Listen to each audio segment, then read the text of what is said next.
வணக்கம். சேனல் 24 தமிழ் செய்திகளுக்காக செய்திகள் வாசிப்பது சரவணன். தெய்வ திரு மனோகர பூபதி அறக்கட்டளையின் சார்பில் மறைந்த மனோகர பூபதியின் 64வது பிறந்த நாளினை முன்னிட்டு RSRM அரசு மருத்துவமனை எதிரே உள்ள அண்ணா பூங்காவில் மாபெரும் இலவச மருத்துவ முகாம் நடைபெற்றது. காவேரி மருத்துவமனை மற்றும் டாக்டர் அகர்வால்ஸ் கண் மருத்துவமனை இணைந்து நடத்திய இந்த முகாமில் கண் பல் பெண்களுக்கான சிறப்பு மருத்துவம் மற்றும் பொது மருத்துவ சேவைகள் வழங்கப்பட்டன.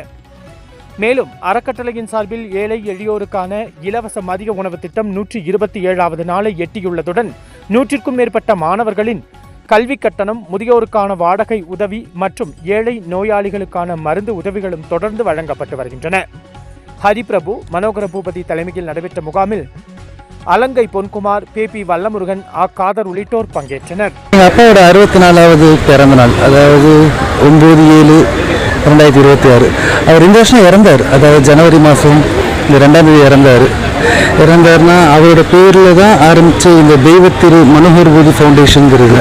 எனக்கு என்னென்னா, மக்களுக்கு நிறைய நல்லது பண்ணி ஒரு உணவு கொடுக்குறதுல சரி, ஒரு கல்வி கொடுக்குறதுல, ஆரோக்கியத்தை, இது மாதிரி சிறப்பு மருத்துவ முகாம் இது மாதிரி கொடுக்குறது சரி, இதில் நிறைய விஷயத்தை மக்களுக்காக பண்ணி அவர் பேர் என்றைக்கு வாழ வைக்கணுன்ற எண்ணத்தில் தான் இதை நம்ம ஆரம்பித்த இந்த ஃபவுண்டேஷன். மோரோவர் எங்கள் அப்பாவோட பேரை ஜஸ்ட் ஒரு பேனராகவும் ஒரு ஃபோட்டோவாக வச்சு கும்பிட்றத விட மக்களோட வாழ்த்துக்களையும் ஆசீர்வாதத்தில் அவர் இருக்கணும்னு நம்ம ரொம்ப எண்ணி தான் இதை ஆரம்பித்த ஃபவுண்டேஷன். இது இன்னைக்கு அப்படி இல்லாமல் என்றைக்குமே பல நாட்கள் ஓடணும்னு ஒரு விருப்பம். அதாவது தினந்தோறும் ஒரு அன்னதானம் கொடுத்துட்ருக்கோம் மக்களுக்கு. இந்த RSRM மருத்துவமனைன்னு பார்த்தா பெரும்பாலும் உண்மையிலே கஷ்டப்படுற மக்கள் தான் எல்லாம் இங்கே இருந்துட்டு இருக்காங்க.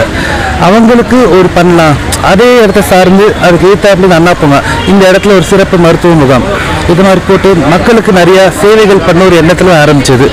இதில் நம்மளோட மோட்டோன்னு சொல்லுவாங்க. அந்த மோட்டோ என்னென்னா, முதல் தட்டை நிரப்புவோம், பிறகு புத்தகத்தை துறப்போம் இருக்கு.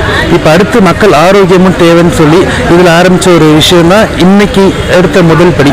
இது இன்னைக்குன்னு இல்லாமல் இன்னும் பல வருஷம் நடக்கணும்னு ஒரு விருப்பம். இது உங்களோட சப்போர்ட் எல்லாமே சேர்ந்து கண்டிப்பாக நடக்கணும்னு ஆண்டவரை வேண்டிக்கிறேன். தேங்க்யூ, நன்றி, வணக்கம்.